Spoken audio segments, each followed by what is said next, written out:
Now you've got sneeze germs on your dick. Dummy.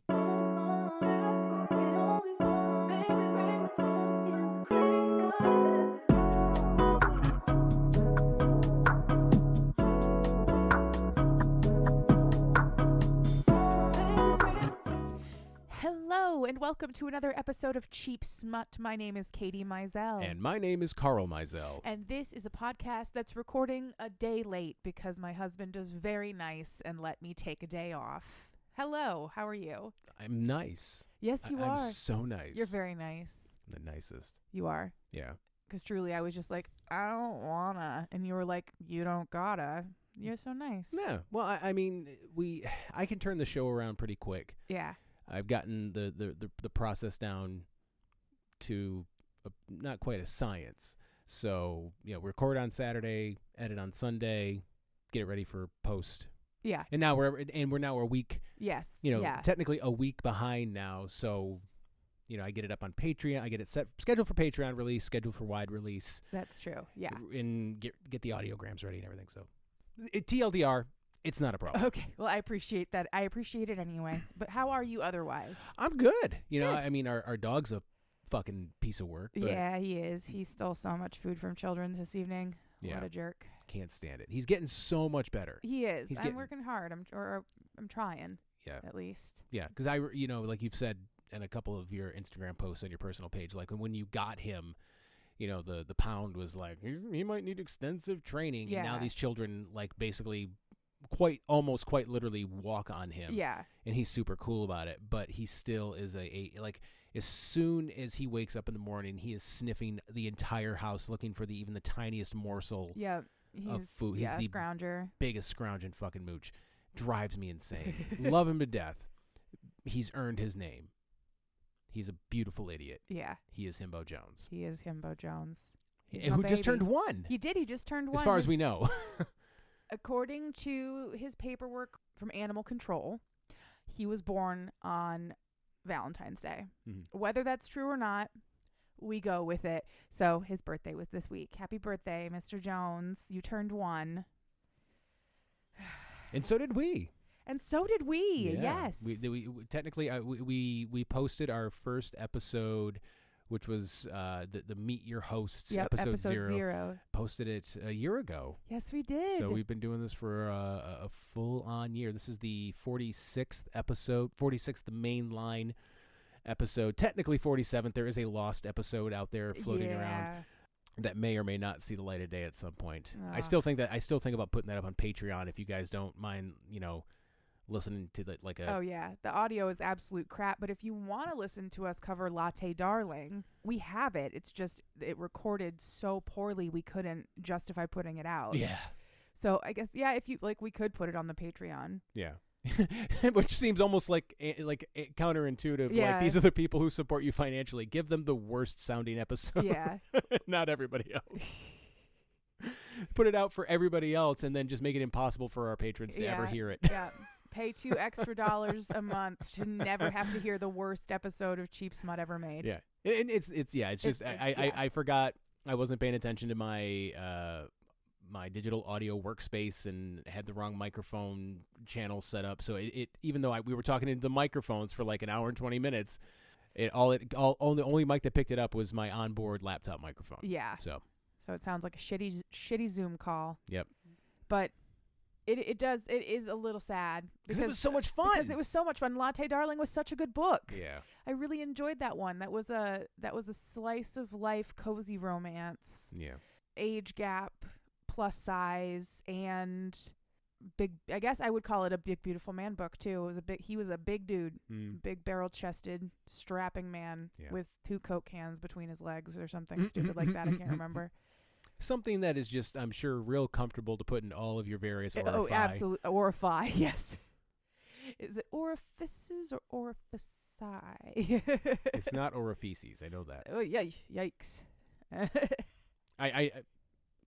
I'm just saying.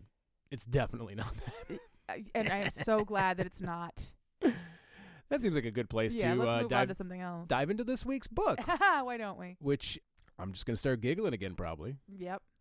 Let's go for it. Okay. Honey White and the 69 Dwarves by Dakota Cockaday. Thought I could stop. Do you want to try it again without laughing, or do you want to No, just keep moving no, on? Okay. absolutely not. Okay, cool. I guess Fantastic. I'm hoping it's going to set the tone for the rest of the night. It is, because this book was spectacular. All right. I finished the book and immediately got book 2. Oh, wow. I started it already. Oh, damn. It was really, really good. Okay, so Honey White and the 69 Dwarves by Dakota Cockaday is book 1 in the Dvergar Mines series. It is available for $2.99 or through Kindle Unlimited. There are currently 4 books in the Dvergar series. I'm not sure if that's all of them or if there will be more. Either way, Dakota also has many other books available. I know, because I've been following her on TikTok for a long time, and I've been really excited to read one of her books. And here we are. Not a lot to get into this week in terms of trigger warnings, depictions of realistic sex work, mentions of past domestic abuse, putting a child up for adoption, and death in childbirth are all past mentions. Nothing happens in book in real time. And our sex content is a lot. All of it? So very much. Yeah, that's it. All right. All right. I'm going to put that's going to be my sex content note. Yeah. Literally quoting you. A lot. Yep. Katie Mizell. Yep. I guess, okay, so let's just dive right into this. We begin with our FMC. Her name is Honey White. That is her legal name. Okay. And she is a PhD student working on her dissertation in geology, while absolutely drowning in student debt. She is very pretty. She has dark hair, and she is fat, mostly in the back. She got big booty. I'm listening. I know you are. And she is also incredibly funny, never takes anything seriously, has a fantastic sense of humor. I love her very much. Still listening. Yes. She is very kind, but she's also really good with a barb. I just like that sort of dichotomy of person. Mm-hmm. In an attempt to manage the student debt that she is in right now and to complete her dissertation, because she has to pay fees and stuff to do all of that, Honey has taken to being an escort and is being dropped off at a massive compound on the edge of a mining operation on the outskirts of town for a client this evening. That's how we begin the book. Wow. Yeah. Begin. That's a lot. It is. But that is, I don't know if it fully qualifies as a trope, but I always like the idea of the erudite sex worker.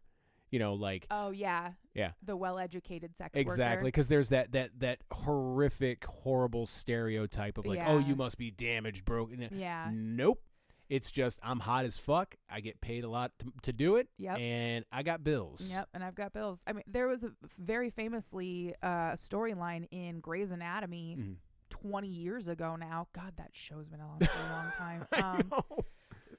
Katherine Heigl's character, they called her Dr. Model and had put up her lingerie shots in the locker room, and she was like, yeah, I have an incredible body and no student debt. Exactly. Fuck y'all. Absolutely. This ass got me through medical school. That's Fuck right. you. Damn right. Damn right. So that's what Honey is doing now. Good for Honey. Her ass is putting her through her PhD. And just so we're clear, you don't have to be doing sex work to pay the bill. Just do it. Yeah. It's work. It's work. And if you want to make money fucking. Hell yeah. All I ask is that you please do it as safely as you possibly can for yourself. Exactly. We are a swerve-free zone. Absolutely. So back to Honey. Wait, no, not back to Honey. What's a swerf? Sex work. It's like oh, turf. Sex work exclusive.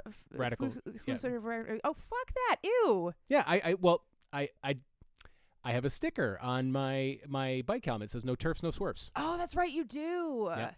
That's right. I forgot about that. Yep. God, I love when I can forget an entire group of bigots exists. I wish everybody had the luxury of forgetting them, but of course, they're bigots. Yep. Fuck. Ugh. Think about bigots. They love to remind you they're bigots. Ugh, yucky. Anyway. Now back to honey. Now back to honey and this wonderful story. Inside. My don't you came know? Out hard there. They're inside this cave, don't you know? Yeah, inside of the main house on this compound, she is met by this massive, muscular, incredibly handsome man who has dark hair and a well-kept beard and gray skin. She just assumes that this is some kind of elaborate cosplay makeup and just goes with it. He's gray, but okay. This is Giscard. It's spelled Guiscard. Okay. It's pronounced Giscard. And for some reason, in my notes for the rest of them, I just wrote it out as Giscard. Geesecar. And it makes me very happy. You honk and it just honk. Yeah. Oh, there goes the Giscard. Yeah. Anyway, so Giscard will be our MMC.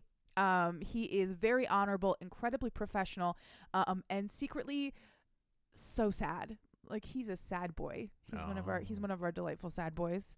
And he is also incredibly rich, as all of the miners are. This is an incredible gold mining operation that is all co-op. All of these miners own this company and they're all wealthy. Okay.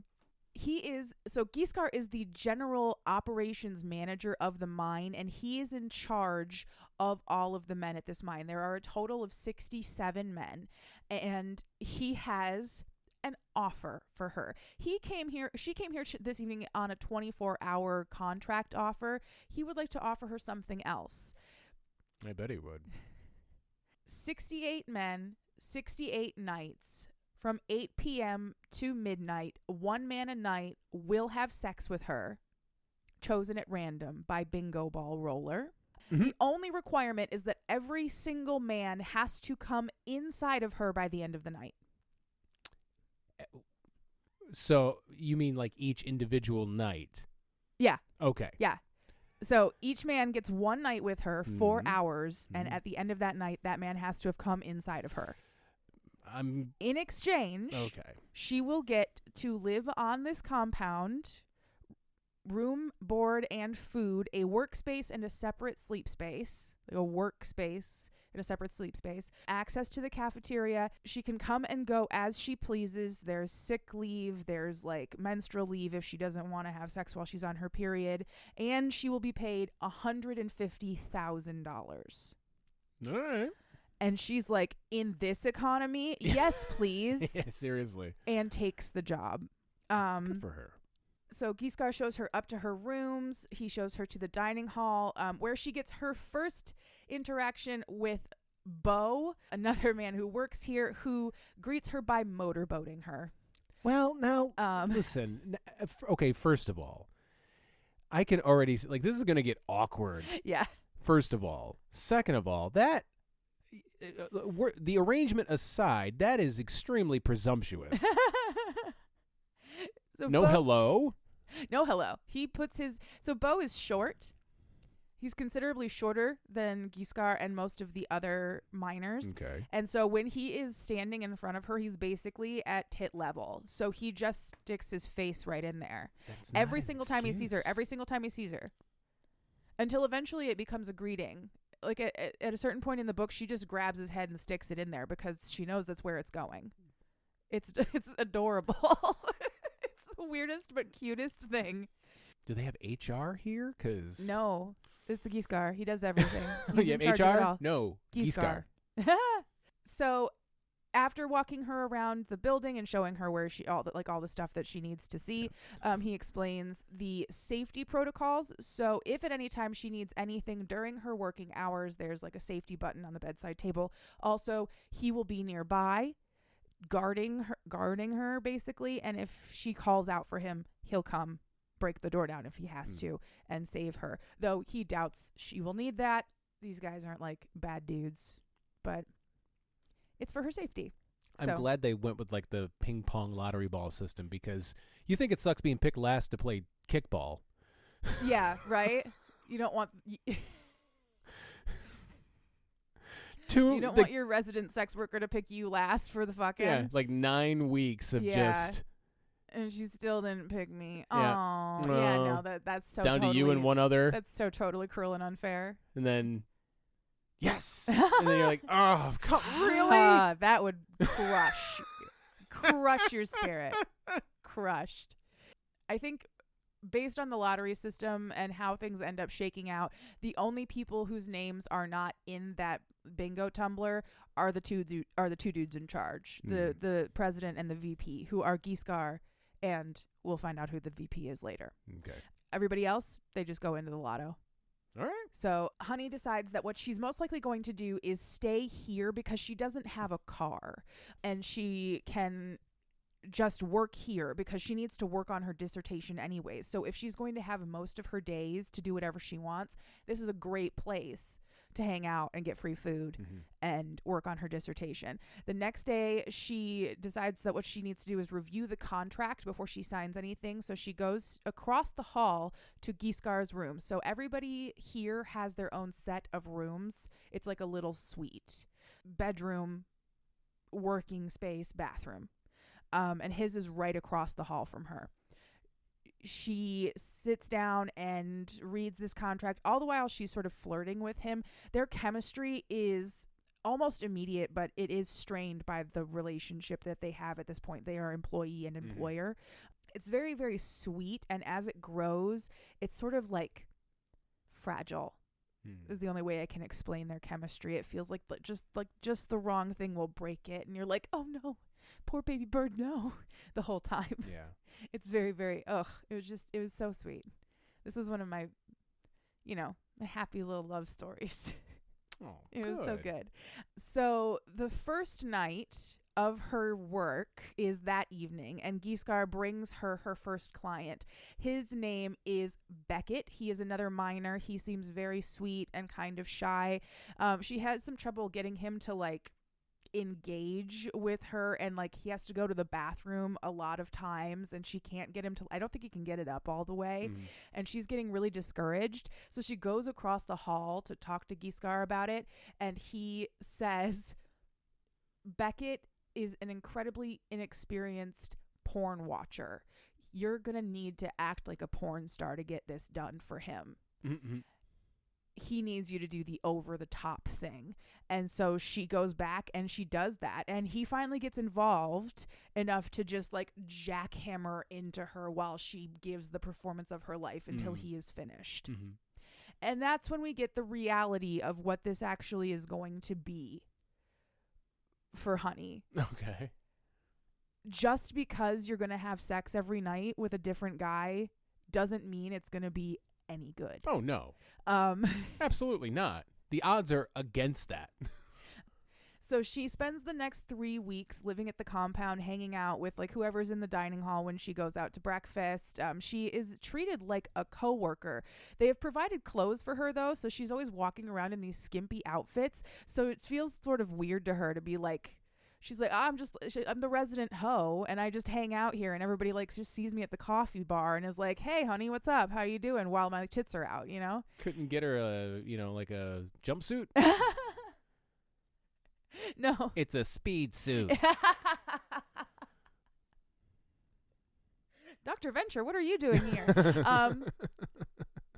No, so she's like, yeah, they treat me like a coworker. This is kind of weird. Why is this so normal? But Honey does not ask a lot of questions. For a woman who is working on her PhD, she asks very few questions. Well, yeah, because you were like, oh, no, they're very concerned about her safety, but 67 dudes are just going to blow in you. Yeah. Good luck. Yeah. Well, she's on an IUD, and they'll provide any health care that she needs, including an abortion if she needs an abortion. But STIs, testing, they have provided. Okay. They've provided testing. All of these men are clean. All right. Yeah. I was gonna say they're out kind of on an island there. Oh yeah, no, absolutely no. They've all provided testing. Yeah. They're clean as a whistle. All right. Which is a weird phrase. Right. Never understood. They're clean as a new whistle, a brand new whistle. Yeah. An unused whistle. Because that's the reason whistles make that sound, is because they're just full of germs and they're just like, ah! The germs are just constantly screaming because the wind is so fast. You blow on them and they're just like, and that's the science of whistles with Carl. I don't just make this stuff up, people. All right, I do. He's a scientist. Yeah. Scientist. So to pass her time during the day, Honey uses the gym. She dicks around online. She probably spends a lot of time on Reddit. And every evening she has mediocre sex with an inexperienced but otherwise decent man. Mm-hmm. Like, it's fine. She begins to see this work more chore-like, but never as a problem. It's a way to make money. Absolutely. But it's not fun necessarily. And all of the while, she is like constantly near Giscard. He's always around. Mm-hmm. He's just nearby. He works here. He lives across the hall from her. He brings her a client every night, and then she has to check in with him after her evening. So she sees him all the time, and she's basically throwing herself at him. She's so into him, and she's flirting with him, and he is the most professional, well-maintained man. She throws out her best pickup lines and like offers to put her pussy on his face to get a little smile out of this man. What the fuck? He's so well controlled. Little does she know that he has world's most specific kink. Here's what I'm going to do. I'm going to buy a mining operation. I'm going to grow that mining operation into a multi-million-dollar company. I'm going to hire 67 dudes. And then I'm going to hire somebody to come and fuck each of them every night. And I'm going to wait. I'm going to bring them to her. Yep. This is the most specific kink I have ever heard of. And we're not shaming it. But hey, I'm not if he's got the money and the gumption to pull this off, to get his rocks off, fucking be free, man. It's the Rube Goldberg of kinks. I thought this was America. You can do whatever you want. They're all consenting. It's fine. 3 weeks in, Giscard brings her Sten, her client, for the evening. Every once in a while, we just get one night of mediocre sex for... So Sten almost manages to get her to an orgasm by fingering her, but he stops too soon and just starts jackhammering again until he is done, and he comes way too much because he's been like saving it up for this opportunity. And afterward, he falls asleep. He pulls her into him and falls asleep, and she is in the wet spot with her arm trapped underneath his body, and then he starts snoring, and it's so loud she genuinely fears for her eardrums, and she can't get out because he is so much bigger than her. And again, she is like, I'm in a puddle of cum, and this is miserable. So she can't get to her like help me button on the wall. So she just starts yelling for Giscard, who comes barreling in and is like, is he sleeping? Yes, he is. He rolls Sten off of her so that she can get out from underneath him, and she declares that she is not sleeping there tonight because even if she's sleeping in her room, she'll hear him, and it's too fucking loud. Yeah. She's going to come and sleep in Giscard's room tonight, and she's going to use his shower. So she grabs her stuff. She goes over to his room. She uses his shower. He offers to sleep on the couch so that she can sleep in the bed, and she's like, okay, fine. But in the middle of the night, he gets up to go and pee, and he just crawls right back into bed in his half-asleep stupor. So she wakes up in the morning, the little spoon to the dick in her ass, you know. But she has very complicated feelings about Giscard and her relationship with him because he is her boss, and because she thinks that he doesn't think the same way about her. She crawls out of bed to go and lay on the couch and cry herself back to sleep and get a little bit more rest.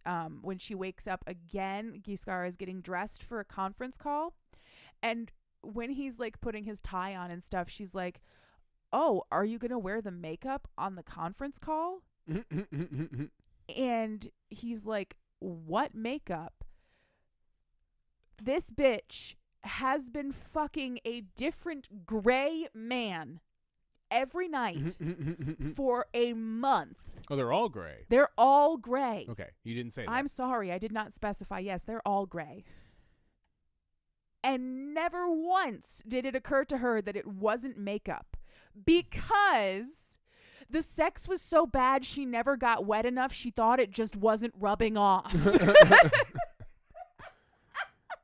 Oops. These guys fuck like they work. Oh my God. Just jackhammering away. Oh my God. That is the funniest thing I've ever fucking heard. This book was so funny. So anyway, he explains to her, no, this is not weird, elaborate cosplay we wear while we're digging in the dirt. We are Dvergar. Mythically, we would be called dwarves, like from fairy tales. Yeah. Although he is quick to point out that there are humans in fairy tales too. You know. So, whatever. So maybe don't judge, okay? They are a rare and slowly dying people due to, as we often see in books like this, an imbalance of the sexes. There are very few female Dvergar. And given a long enough timeline, they will end up dying out. She sympathizes with that. And then she just rolls with it. And this never comes up again. She doesn't ask another question. She's not like, where are you from? What the fuck? I am 30-something years old and I've never heard of you before. Nothing. Hey, Giscar. Huh? Say what? Let's start there. You're a hoo-ha? A what now? She asks no questions about it. And okay, I guess like her... Which would make sense if the sex was phenomenal. Like, it's not even that. I think it makes sense because she lives in late stage capitalism and they're offering her $150,000. Yeah. Come fuck 68 gray dudes for $150,000. You know what? All right. I'm down. Yeah. I'm down. You know what? It's the best job she's ever had, probably. Yeah. So, aside from the bad sex that happens, once a night. Yeah. Okay. So, after they have this conversation, she then tells him that she has started her period and she doesn't want to work for the next few days. But she does need to go back to her house and get some stuff. She needs some research. She's going to work on her dissertation. So after his conference call, Giscar offers to take her to her apartment. He takes her down to like this massive indoor garage they have with like just a fuck ton of ridiculously expensive cars. It's a sort of like display of the wealth of the people who work here. And he drives her into town and they meet her landlady. So she lives in the attic of a house. Her landlady is this incredibly sweet and wonderful old lady named Mrs. Dorsey, who is never anything less than gorgeous. She's always wearing like diamonds and great clothes. She is a retired escort. And she is the one who got Honey into this business in the first place. Honey adores Mrs. Dorsey. She helps take care of her. She makes sure that she gets her groceries delivered and has her medications filled. All that stuff. She's lovely. They go up to her room.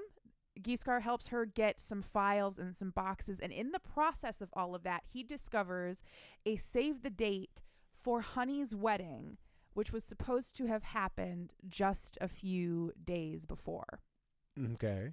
She doesn't want to get into it, but she says, yeah, I was supposed to be getting married, but instead I was getting a pep talk from my dwarven boss. Like, and now I'm sad. And she sort of shuts down the conversation and they get her stuff and leave. She spends the rest of the week mostly alone working on her dissertation and like moping and wondering why Giscar hasn't come to visit her because he hasn't come to see her all week long.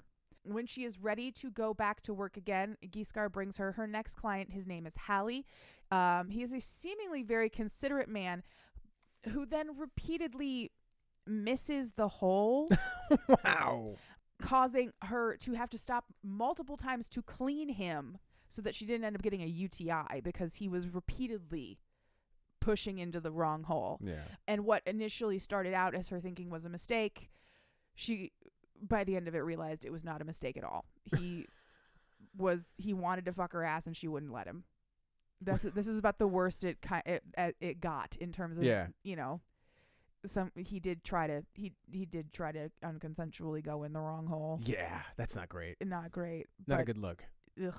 She gets through the night. The next morning, Giscar comes to ask how she is because she seems kind of grouchy, and he's worried that her recently broken engagement might be hard on her. And she's like, "No, he was cheating on me. It's fine. This is a job. I'm not." He's like, "Maybe you got into this too soon after your breakup. This is a job. This is not a relationship. Yeah. I need money. why? And then she starts going off about like, why do you even care? You haven't even come to see me in a week. Like, it's obvious that you are my boss and I am your employee and you don't care. So why are you here? And he's like, because I was giving you a week off so you could work on your dissertation and be in your period bubble, you crazy woman. What the fuck? First off, how dare you? He would never call her crazy. I would never call her crazy, but she's crazy. We all are. He then offers to take her on a tour of the mines to apologize for misreading the situation. They go down to the mines and they find her some safety gear and they get up in the biggest dump truck I have ever heard of in my life. Like, they had to go up like 2 sets of stairs to get up into one of those huge, massive dump trucks. Mm-hmm. So they could drive down a tunnel to pick up some rock from some blasting that was recently done and then drive it up. She just gets to see sort of what the daily operations are like. And then he drives her out of the mine to a nearby orchard. Like, they share property with an orchard. Mm-hmm. And because of how large the dump truck is, they are able to pull right up and pull apples off of the tree. And they eat these apples and then they kiss. Finally, they kiss. And it is immediately hot and heavy. And she climbs into his lap. And I was like, yes, yes, yes, yes. But then the radio squawks and somebody needs to talk to him about something and the moment is ruined. And he pulls back. And he says he can't do that. Like, he can't jump the line is what he says. And initially she's like, oh God, that feels like awful. But it's not what he means. What he means is like, he is in charge of these men and this is a job as well as a relationship he wants to have. So it needs to be separate. They need to do this right. And so they need to date. Like, he wants to take her on a date and then they can sleep together once her contract is over. Again, the most specific kink. I want you to sleep with 67 of my friends first while we're dating. While I court you. Yep. While I court you. You have mediocre sex with 67 of my employees. Yeah. Yeah. / friends. / friends, yes. Employees / friends. She's so he's like, I want to take you on dates and stuff. And she's like, when? I work during date time. Yeah.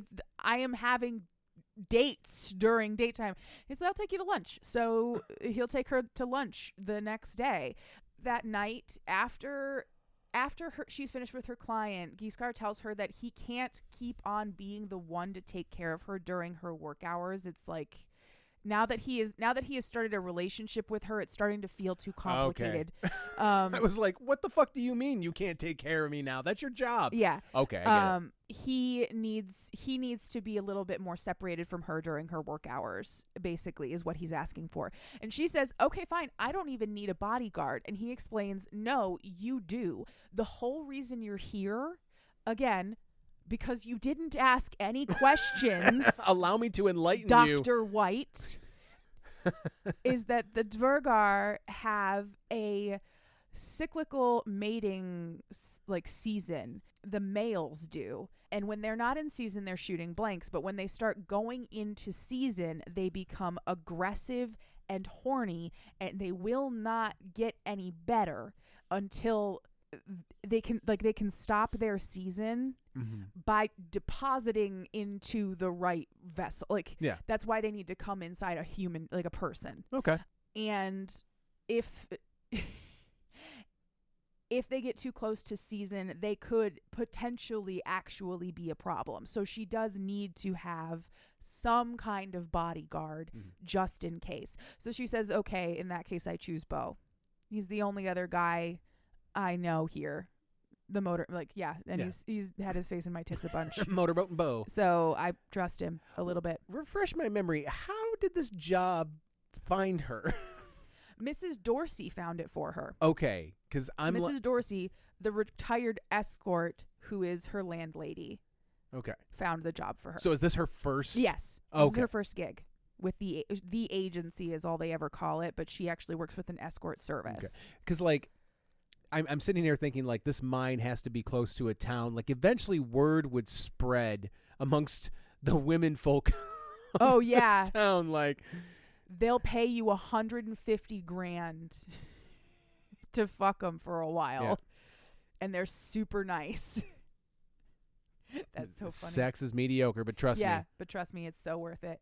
So the sex worker lottery system thing that they have is how they manage what would otherwise be a very dangerous situation. Apparently they couldn't find someone last year and they almost lost the mine. Like they almost lost the entire operation. I want to see that. I do too. I want to know what happens. Do they all just like get fuck crazy? Do they start humping each other? Like apparently one of them like crashed Bo's car last year. I want to see a movie. I'm imagining this guy with a raging erection just driving Bo's expensive car down the street, screaming, "I need pussy!" Trying to steer it with his erection. I want to see this movie. I want to see the movie of what happened the mating season that got away from them. But I want Wes Anderson to direct it. Oh my God, please, Wes. We'll have the opening credits will be like. Imagine that very twee pastel aesthetic. Yes, for fucking. But with like full like the action is crazy. Yes, it's insane. Absolutely. And then like the opening credits, it's full absurdism. Much like the Grand Budapest Hotel with that model, you know, in like the little ski lift. I want a model mine with like little mine cars. That's incredible. Yes, absolutely. God, I hope I live long enough to see an era where books like these become films, not just like porn movies. Films. Oh yeah. There's so much room. There's so many great stories here to be made into films. I've said that I know I said it like during Rook's Grave and Inked. I know for a fact that I said it. I would love to watch like a prestige like HBO like A Lady of Rook's Grave Manor. Yes. We talked like we fan cast it and everything. Yes, we did. Same thing with Inked. Like pretty much all of these books. I want Pedro Pascal to play the door in Unhinged. Absolutely. I want Pedro Pascal to play the door in Unhinged. Are you kidding me? No. I never kid about Pedro Pascal. Driss the door. God bless him. God bless him. Okay, but back to this book. Okay, so Honey chooses Bo to be her new bodyguard. Bo takes this job very seriously. From this point on, he will no longer motorboat her. I love it. Got to tighten this shit up. Seriously, the first time he drops off a client with her, he says to her, like he tells her that Giscard is a good man and to not hurt him. He takes this very seriously, and apparently he has a very close relationship with Giscard. No, you're supposed to protect me, Bo, right? Not Giscard. Right, no, he's protecting Giscard. Also, part of this deal is now Honey will be sleeping in Giscard's bed every night. And she will be doing that in her, like, she's like, I'm going to be wearing my ugly pajamas and no makeup, and my hair is going to be a rat's nest, and you're going to see what it's like to be with me for real. So that it's, so like, I feel like you don't expect me to be sex worker Honey every night.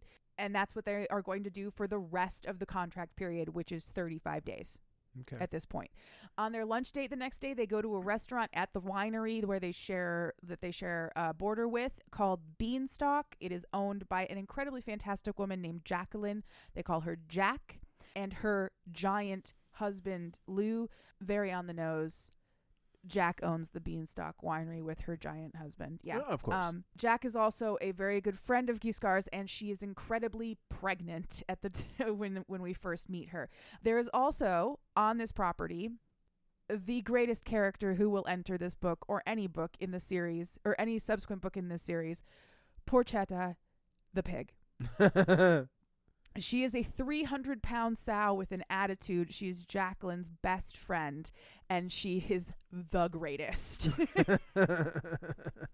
I love her so much. I love her. She just does whatever the fuck she wants. She's a pig. She's like, oh, what are you going to do about it? I am the beloved pig of this region. I'm a 300-pound sow. Yes. Fucking do something about it. Exactly. Fight me. What are you going to do? My name's Porchetta. She's great. She's great. So we are introduced to Porchetta when she runs in front of their car while they're driving up to the restaurant on the winery. I think she was maybe attempting to commit piggy suicide because she was put on a diet. And she was not happy about that, apparently. the piggy's been put on a diet. They go into the restaurant, they meet Jack and Lou, and they sit down to have a meal. And this is when Honey trauma dumps her backstory onto Giscard when he asks her why she got into geology. And she tells him that when she was 16, she fell in love with a 26-year-old man. At 18, she was living with him and she got pregnant. She found out he was cheating on her. When she confronted him about it, he punched her in the face. God. Domestic abuse. Jesus Sorry, Christ. TW, I did say it at the top. But yeah, no, but wow, you just dropped that. Yeah, well, it came out of fucking nowhere for me too, man. So Jesus Christ. She was in community college at the time, and when she went to go and ask her professor for an extension on the paper, her professor asked her what was going on. She was 5 months pregnant at the time. And she blurted everything out to this professor, who then took her in, helped her through the rest of her pregnancy, and helped her through the process of getting that baby adopted out. She has an open adoption, and she knows that this child is doing fantastic. Oh, God. The professor, Jane, was the head of the geology department, and she just sort of pulled Honey through the system until now she's a PhD candidate. So there you go. That's Honey's backstory. Well, at least it has an uplifting ending. I know, right? All of that is said and then immediately interrupted when Porchetta comes barreling through the restaurant and knocks their table over. And then they decide they're going to go have a picnic on the grounds instead of being in this chaotic space. That is not how we do farm to table Porchetta. That's not what they meant when they said farm to table Porchetta. Oh, you go to that farm-to-table restaurant where the animals just barrel through the pane glass windows and just stomp the shit out of your table? Stomp on your food and eat half of it. It's the real farm experience. And you only eat if you can kill it. Yep. Get to it. Here's a machete. That's horrifying. I never want to think about that ever again, having to go to a restaurant to kill my own food. Oh, no. That night is her first night working with Beau without Giscard, and at the end of the night, she goes to Giscard's room to go to bed. And it is incredibly awkward because they sort of don't know how to, like, he's like, how was your day? Well, you know exactly how it was. How much of that do you want to know, right, my guy? And he's like, do you feel safe? Are the men respecting you? Okay, good. And that's all. Like, that's is it tolerable? And then they just start counting down the days. 35 days. Yeah. 35 days left until they can be together. Giscard caught feelings. Yeah, Giscard caught feelings hard, man, and so did she. During the day, things between them are great. So they have lunch together every single day. They talk about mining and geology. They get to know each other. It's all very, very sweet. But at night, things are awkward before bed because of just sort of the way things are in their relationship right now. And they're barreling through it until one day she goes to get him for lunch and she finds him in his office going over some paperwork with Beau. Beau has a proposition for her. They would like to bring on a few more escorts because they have now realized how hard this job is for one person to do.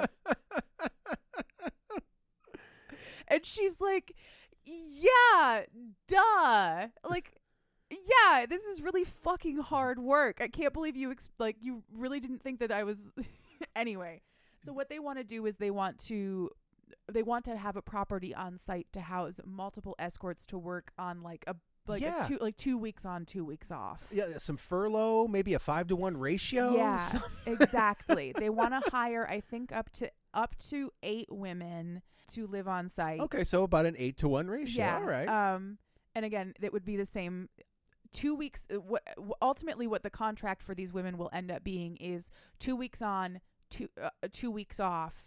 $150,000 a year, which sounds fantastic. Yeah. And they ask Honey if she would like to be in charge of helping them find the escorts to staff the place. And she says, yeah, sure. And then they say, and we've thought up the perfect name. We're going to call it the Gold Mine. She hates it. She absolutely hates it. She's like, this is the worst name ever, but I can't change it. Fuck. So this place will be called the Gold Mine. Once they agree to do that, they immediately get to work on it. So dwarves, they don't fuck around when it comes to building shit. So they immediately start working, and Giscard immediately gets into permits and contractors and electricians and plumbers and get it, like, all the shit that you have to do. You have to get the arborist out because you have to cut down a bunch of trees, cause, like, all of that shit. But in the process of doing that, all of his extra time is being taken up. So they are no longer having lunches. She's not seeing him in the hallways. And by the time she gets back at the end of her night, he's asleep usually. Mm-hmm. So she's starting to get a little upset because she's not seeing him as much as she wants to. And then Jack has her baby, and Porchetta decides she's not one for living with infants and decides to take up residence in the middle of the construction site and will not be moved. She hates men and she will attack anyone who tries to move her. So what Honey ends up having to do is take a lawn chair out to the construction site to work on her dissertation and keep an eye on Porchetta because they can't move her. She just won't be moved. So she spends the next couple of weeks hanging out with a pig during the day and never seeing her boyfriend and having mediocre sex at night. She's not having a good time. This is the wildest shit. I know, but it's incredible. I want to give Dakota Cockaday the biggest hug ever. I loved this book so much. So everything is sort of piling up on Honey, and then it all snaps one night when a client named Gear comes to his appointment even though he has a cold, and he sneezes into his hand and then, like, immediately goes to touch his dick, and she's like, nope, no, thank you, no. Jail for 1,000,000 years. Right. As if your dick wasn't dirty enough. You're the disgusting dwarf. You nasty ass motherfucker. Now you've got sneeze germs on your dick. Dummy. So she loses her shit and she takes the night off. The next day, she is trying in vain to work out her rage by flipping tires in the gym. Mm-hmm. And that's where Giskar finds her. And he's like, are you okay? You seem to be upset. And she finally has her total meltdown. She's like, I haven't seen you. And I'm on my period again. She started her period again, which means we have added 5 days to the contract before I get a chance to actually fuck the guy I want to fuck. She spends her days babysitting an angry pig and her nights having mediocre sex, and she can't even have her lunch dates with her boyfriend anymore, and she's just fed up. Like, she has a breakdown about it, and he lets her vent and then apologizes for letting their lunch dates fall out of priority because he misses having them too. And then he declares she is going to have 3 days off and he's going to take her on vacation. Go pack. All right. So they leave. Still not gonna fuck. Still not gonna fuck. Especially now that she's on her period, but perfect timing then. But she also doesn't have to be here. Yeah, that's true. She can go take a break away from this place. Oh, that actually is a well-timed vacation then. Yeah. So they drive into the night. They get to a bed and breakfast. She wakes up in the morning with the worst DOMs of her life because she'd never flipped tires before. Oh no. Poor woman. It takes her like 10 minutes to get a bathing suit on. She can't move her arms. Oh no. I know. That is an excellent. I wish I had a tractor tire to flip and slam with a sledgehammer. It's excellent cardio. Yeah. But you cannot. No, you got to know what you're doing. Yeah, you do. And she's very strong and athletically very, like, she has good. She goes running later as well. Like, she's an athletic person, but you can't just start flipping tires. No, you cannot. So they go downstairs to breakfast. Giskar mentions that he knew the former owner of this place. Her name was Golda.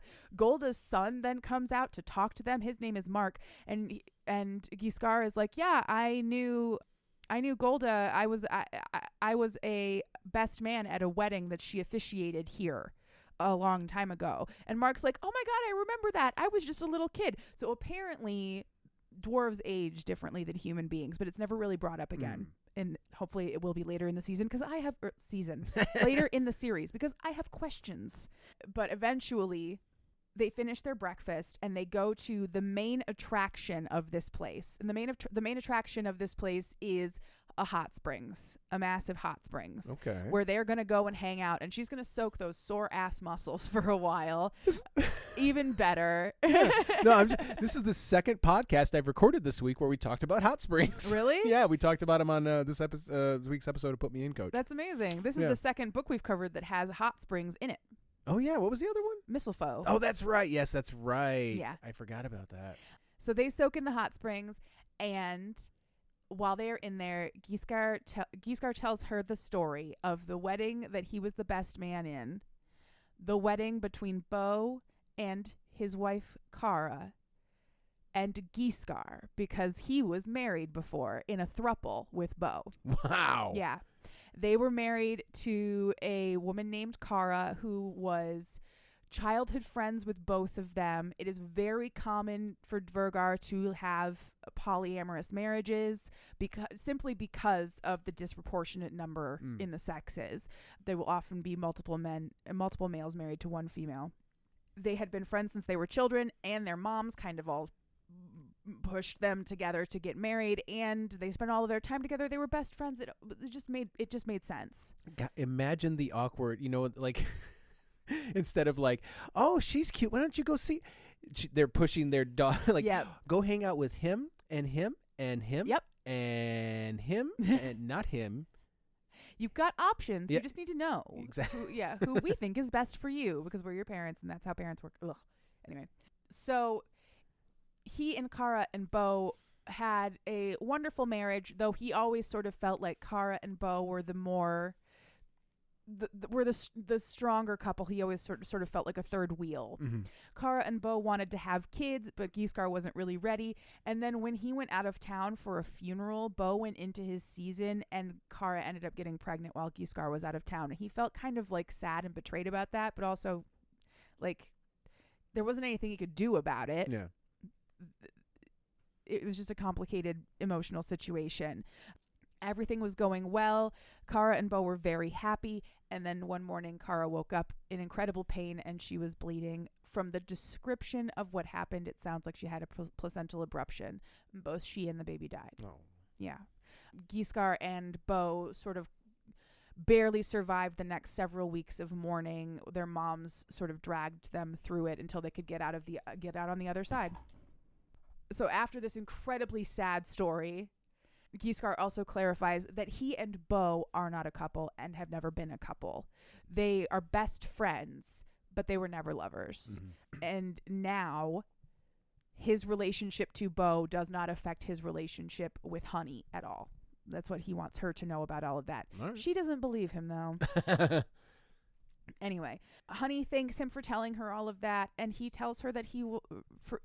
Honey thanks him for telling her all of that. He tells her, of course, she is very important to him, and that just lights her up inside. Back home after their weekend away, the brothel that's not a brothel is done, including now they have updated the design. There is a courtyard for Porchetta. She will live there now. Just build around it. Yep. It has a heater. It has special ventilation. It has a place for her to eat and hang out. She can come and go as she pleases. No man. She will be put on official guard duty. And they will put in a live feed so Jack can watch Porchetta whenever she wants, because she's going to miss her friend. No. Jack and Porchetta are very close. Get her one of those like video cameras you can have for your dog. Yes. Like where you can talk to. Yeah. It's just like a built, like a permanent. Push the little button and the treat comes out. Yeah. But it's just like permanent Skype. Exactly. That's exactly what they do. Permanent Skype for Jack to be able to watch Porchetta whenever she wants. That's wonderful. That evening, Honey spends the evening with Björna, who has an eyebrow fetish. That's all that's said about that, and I'm thankful. The closer they get to the end of the contract, the more freaked out Honey is starting to get, wondering, like, what's going to happen with her and Giscard after. But she's terrified of having the what are we conversation, right? So one night she can't sleep, and she is in the dining hall drinking coffee at like 3 a.m. and she runs into Gear, who she sort of blurts her problems out onto and says like she's worried about like, living arrangements after after the contract is up, and he's like, well, if you don't want to live in Giskar's rooms, we can just build you a house. What do you want in the house? So I usually am the ones to draw up plans anyway, so let me know now and I can get started on that for you. And she's like, what are you talking about? You make it seem like it's so settled. And he says, well, you claimed Giscar. I did? And she's like, I did? Exactly. Because what she doesn't know is that in Dvergar culture, if a woman sleeps in your bed, she has claimed you. That's how they do this. I feel like he should have mentioned that. But he knows humans, and he knows that humans aren't like that. So when she asked to sleep in his bed, he knew that wasn't what it was about. So he just let her sleep there. But the men think that they're basically married. Okay. Yeah. And it doesn't change anything about the situation or her job or anything. The way that Dvergar culture works is you can sleep with whoever you want, because who you spend the night with is not as important as who you wake up next to, because the hours before midnight are ephemeral. What happens in those hours doesn't matter. It's the morning that matters. So she can sleep with whoever she wants to at night because she's waking up in Giskar's bed. Mm-hmm. Like, that's what's important in their culture, which is fascinating. But I do love the idea of an accidental claiming like that, because I don't think I've ever read a book where that's the kind of claim. Like, oh, you slept in his bed and that was it. That's all you needed to do. Yeah. I mean, it's that or let a Minotaur come in you. I know, right?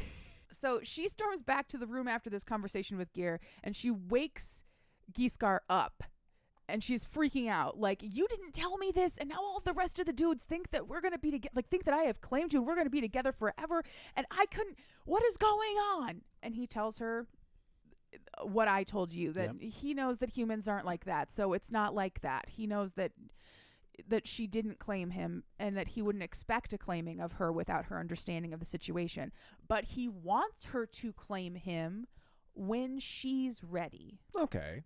And he wants her to stay with him in his rooms or on the compound if she doesn't want to live with him after her contract is up, and claim him when she is ready.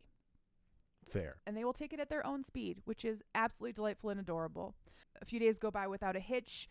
Bo takes Honey to see the furniture workshop, where the crew are now building all of the handmade furniture that will go inside of the gold mine, including all of the beds, all of the women's beds. They're hand carving their beds. Wow. Which is very cool. Bo asks if she will help conduct interviews to fill the staff positions for the gold mine. She says yes. And that evening she spends with a man named Eindrid, who is sort of dour and grumpy, but is very kind to her and is the best lover of the group so far. He encourages her to enjoy herself. Like, she actually has orgasms, which is not a thing that has happened so far for her. Plural. Yes, more than one. And he's like, no, enjoy this. This is when he explains how the hours before midnight don't matter thing. That thing to her. He's like, if you're going to be here, you might as well have a good time. Yeah. Like, so just lay back and relax and have, like, 2 down as many as you want to go. And she's like, okay, let's raring and ready to do it. Honey's changing her mind on some things. And then I'm going to jackhammer my seat into you, as is tradition. As is tradition. Yeah. I don't know how that ends, but I'm sure it was good because he seems like a nice person. The next day, Giscar and Bo offer her a new contract as the head of human resources at Goldmine, which is their in-house consulting agency. It is a registered business. Is it an LLC? I don't know. It's a business. She would live on site and work the 8 to 12 shift every night, just keeping an eye on things. She's not going to be one of the sex workers, but she will be on site to make sure all of the other employees are okay. She'll also have daytime managerial duties and things like that. And in exchange, she will get $200,000 a year plus a generous benefits package. So much for that doctorate. Seriously. Like, she signs on the dotted line like right away, and they're like, is this, I can't remember exactly how it went, but Giscar was like, Bo is willing to negotiate if that's not enough or whatever. And she says, do you know how much an untenured adjunct professor makes? 8 cents a day. Give me the pen. Yes. Like, okay, fine. I'll never be Dr. Honey White. But I also won't starve. And she's probably going to finish her dissertation. I have to guess. Oh yeah, you wouldn't get that far into it not to defend your dissertation. Jesus. Absolutely not. Yeah. This is now Honey's last night of work, and her last client is the vice president, Bo. Bo is the vice president of operations here. Always has been. Motorboat guy. From the beginning, motorboat guy was VP. Just remember that. Honey and Bo have a very complicated relationship. Like, it started out really flirty, and then it became very serious and important. And he used to be married to Gisgar, so she feels all of that stuff too. But she is going to do her job tonight. So she meets him in her usual bra and panties, ready to get to work. And he's like, put on some clothes. Come across the hall. They spend the evening like eating snacks and drinking beer and playing Go Fish. Because he does not want to sleep with her. Or he does, but he won't. But then, is he going to go sex mad, or? I don't know if he'll go sex mad. He seems to be fine. All right. He seems to be doing okay. I don't know. He's not going to try and like lock horns with Gisgar? Oh, I don't think so. I don't think so. You have a rut? Yeah. So they play Go Fish and they chat about their marriage, about Gisgar and Kara and Bo. And Bo says that he always felt like he was the third wheel to Gisgar and Kara, and that he should have stepped back and let Gisgar have more time with her instead of and Honey is struck by how both of these men felt like they were the less important man in that relationship, and how complicated it is to be in love with someone who's in love with someone else. Like, it's a very complicated thing. But ultimately, she tells him, like, I think you and Gisgar need to have a conversation about Kara, because I don't think you guys have the same idea of what your relationship was like. Yeah. But before she can really get to him with any of that, he has called Gisgar. There's too much beer, and Honey doesn't drink, so Gisgar needs to help. Oh no! So they spend the rest of the evening, playing cards and having a good time until midnight rolls around. It is now midnight on Honey's last day of her contract, and she is done. And Bo stands up, and he walks right out. He's like, goodbye. It's midnight. Goodbye. And Gisgar is like, okay, it's my turn. But he's drunk. Drunk as a skunk on, like, really high-proof Dvergar beer. And so even though... like 14% ABV. Yeah. So even though he really wants to have sex with her, she's like, no thanks, because you're really drunk right now.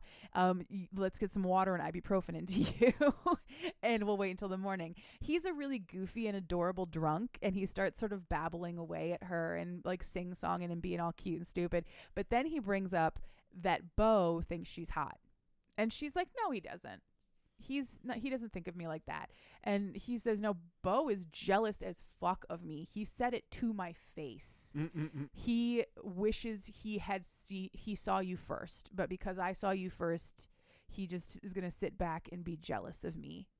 And that throws Honey into a fucking tailspin, because she didn't realize that she could be potentially affecting a lifelong friendship like that.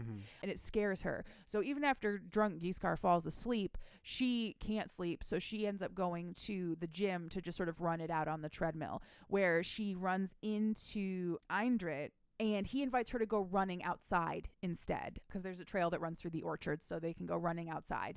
They go for a run until eventually, like, she is like, I am purposefully sprinting as fast as I can because the discomfort in my body allows me to not think.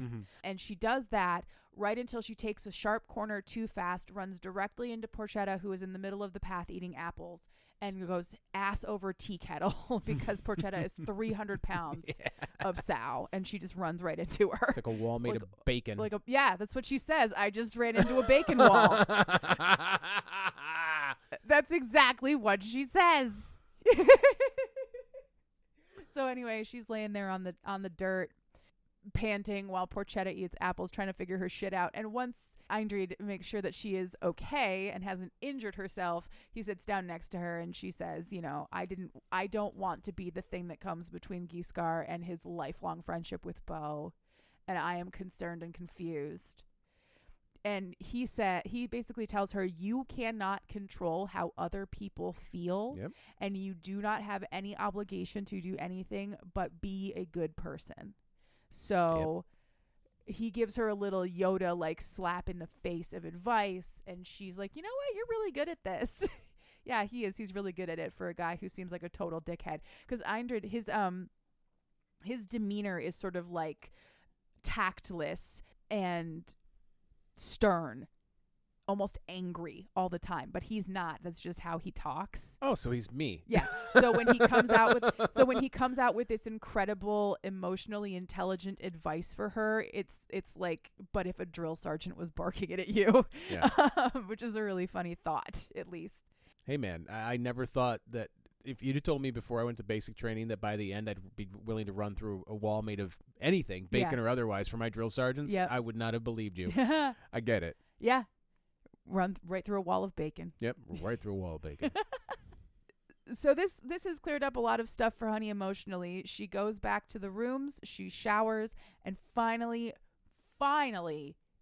it is Giskar's day. He is not hungover. He's ready. We're doing this. Thank God. So the first time they have together is perfect. Obviously, of course it is.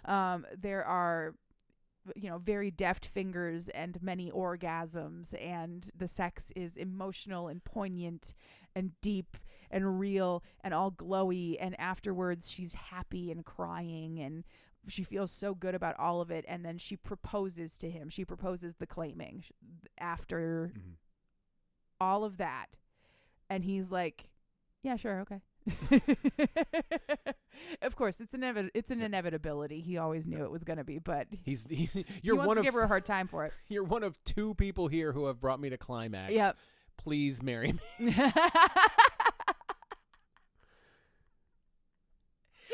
It's either you or Eindred, and he's mean, so it's you.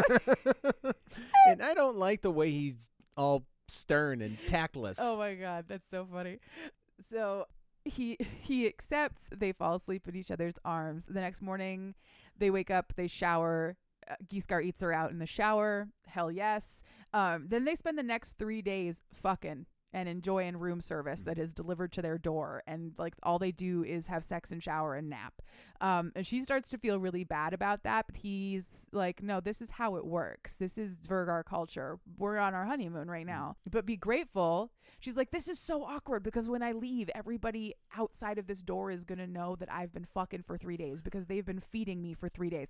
No, I know. The face that Carl just made said, but you have sex for work. No, it's not. It's not that she has sex for work. It's that she's already fucked everybody else. That's what I'm saying. Like, oh, you okay. have sex for work. You have had sex with every single one of these men. Yeah. Why does this now feel awkward to you? Exactly. And I don't know why it feels awkward to her. It just does. And he says, well, be grateful because in Dvergar culture, usually the people leaving food outside of your door while you have your fuck fest are your parents. So maybe be glad it's just the guys, you know, the dudes, the boys. Okay, yes, I'm incredibly grateful. It's just the boys. Yeah. Fuck. Eventually, though, the fuck fest has to come to an end. There is work to be done. Like the gold mine still has to operate, and they now have to get the gold mine proper still has to function, and now they have to get the gold mine, the escort service, staffed. So she goes and gets some not recommendations. What's the word? Candidates? Candidates. Yes. She goes and gets some candidates from both the agency and from her landlady. She might want to go back to her PhD program. Seriously. Exactly. That's who she ends up getting. There you go.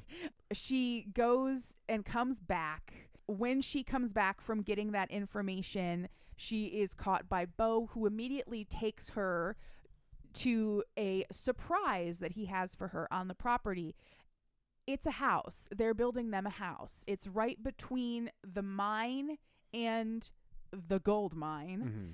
It is a beautiful, large, gorgeous, new build home that has office space attached to it with a separate entrance. And that will be like where her office is and his office. So they will work from home basically, but their offices have separate entrances, which is cool.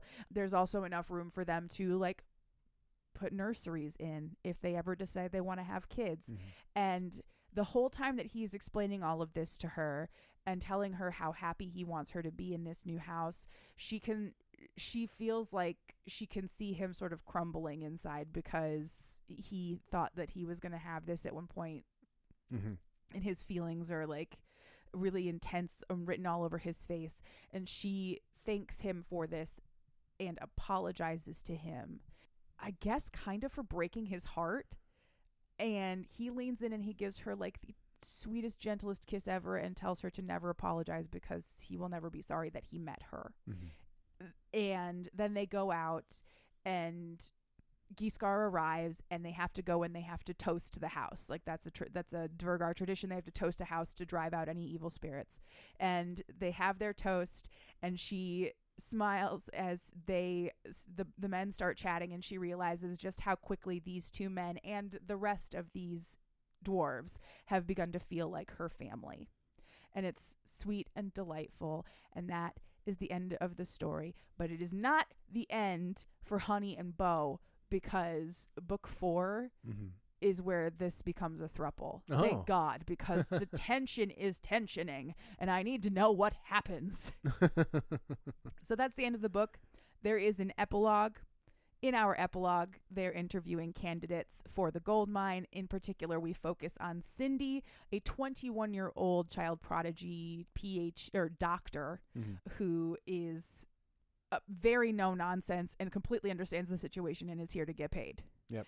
And we also focus on Nita, who is a professor at the local community college and is also having financial troubles, and she is here to get paid. Both of these women will have their own books. Cindy is Cindy and the Awkwardly Ever After. That's her book where she and Gear are the FMC and MMC. And then Nita has Bonita and the Beast, where she and Eindrid are the main couple. And that's books 2 and 3 of this series. Okay. And that is the end of our story. That was Honey White and the 69 Dwarves, my love. It was so good. It did not disappoint. Oh man. Thank you very much for listening to that story. I swear to God, it was so good. That's okay. I expected that it would be good. I just didn't expect it to be as good as it was, you know? Yeah. Like it blindsided me with its awesomeness. No, you have been commenting on that throughout the week. Yes, I have. Well, I hope you enjoyed it as much as I did. I did. Good. I feel like I sounded like I did. Stop saying it. Stop asking. No, I And I'm just over here like, say you liked it. Say you liked it. Say you liked it. Again, I love when these books get over the top. And this was very over the top. But this one threaded a very specific needle that I appreciate, which was when you can blend over the top with like real feel, like, you know, like there's an emotional core to it. So it was, exactly. It was very sweet and caring and lovely and adorable, and it was all wrapped up in this absurd package of a cock a day for 67 days or whatever it is, which is just so good. And some people are into that. I know, man. Well, what are you into? Oh, that was a real good transition, dude. Thank you. Holy shit. What am I into? I don't even really know. My brain is like completely drawing a blank right now. Get back to me. What am I into? You don't have to be into anything. Yeah. It's okay. I mean, I guess I'm into the same thing I'm into every week. Nope. I thought of it. I know what I'm into. You know what I'm into? I am into supportive educators. This is the story I want to tell. Oh, okay. Week. Yeah. Yeah. So our son is in kindergarten and we are brand new parents and we don't have any friends who are like around us. We're not brand new parents. He's our oldest. Yeah. So well, he's our first kid in school. He's our first kid in school. And we don't have any like parents around us who have done this before. We don't know anything about this. So we're having some struggles figuring out communications between ourselves and the teacher, and like making sure that our kid was getting what he needed. And it all came to a minor head. Nothing happened. It wasn't bad. It just finally broke a little bit. And his teacher was very kind to us and was like, hey, after I talked to you earlier, I realized like you might need a little extra help. So if you ever need to ask me questions about how all of this works, like you can. Mm-hmm. And I was like, oh, thank God she doesn't think we're terrible. She just wants to help. Yeah. Now, it's important to note that this conversation took place in the cafeteria of a high school. Yes. And the reason we had our son in the cafeteria of a high school who's a kindergartner is because that morning he said something along the lines of like, hey, man, you're going to come and watch me sing today, right? Buddy, I don't know what the hell you're talking about. Yep. Turns out we kept getting like emails and letters about this event to celebrate the Lunar New Year, and we did nothing in any of the stuff said that your child will be performing anywhere. And so we found out that morning. Luckily, we didn't have anything going on in the evening, and so I asked her, the teacher, that day. I'm like, what is? Yeah. No idea. What are you talking about? Who the hell? Yeah. No one said anything. So I second that. Yeah. I mean, we spent a lot of the morning being like, who expects a 5-year-old to remember that he's got to do this thing? But eventually it was like, the thing was supposed to go home in the folder. The folder got lost because he's 5. It's a whole bit. It's fine. Yeah. It's fine. We figured it out. It's fine. Yeah. But I am deeply appreciative of her for being so supportive and kind to us. Exactly. Shout out to our son's kindergarten teacher. As is often the case, my thing that I'm into is extremely the opposite, is not important. I've been banking this one because it's a movie that we watched during the hiatus, and that is Encounters of the Spooky Kind. Oh, yeah, that weird-ass movie you watched. Yes. It is an amazing Chinese film written and directed by Sammo Hung. It's the progenitor of the Zhongxi genre of films, where it's like a literary device where there are Taoist monks who control like zombies or vampires and make them do their bidding. And in the film version, or like in cinema, it blends that like kung fu and comedy. But it was the first film to really feature the jumping vampires of China. And I'm familiar with Sammo Hung's work, but I had never seen the film. And it was insanely good. Like it was the funniest fucking thing I have seen in a long time. The action and the stunt choreography and the fight choreography was great because it's Sammo Hung. But then it had the most comical, bug fuck insane ending. There's no other way to explain. If you want, I'll link a trailer or something. I don't want to spoil it for anybody, but if you want to go look for it, just like Google Encounters of the Spooky Kind ending. There will be some context missing, but it still will be hilarious. So that is what I'm into. I looked up and watched approximately 6 minutes of that movie, and it was the most bugfuck insane thing I have ever seen in my life. I'm just glad you got to see the ending. Oh my God. It was... Look at your face. I was like, I'm sorry. What? Okay. Just No. happened? No, I mean, the film's 40 years old. If you want to see it, you see it. The long and the short of it is that he is convinced that his wife has been kidnapped. And so he is going after, he's trying to find his wife. But it turns out he's trying to be killed by his boss, who happens to be sleeping with his wife. His wife hates his guts and wants him dead. So he hires a Taoist monk to control vampires to kill him. And then another monk gets involved. And so the whole time he's looking for his wife, and she does not want to be found. He eventually finds her. He figures out the plot. He figures out that it was his boss trying to kill him.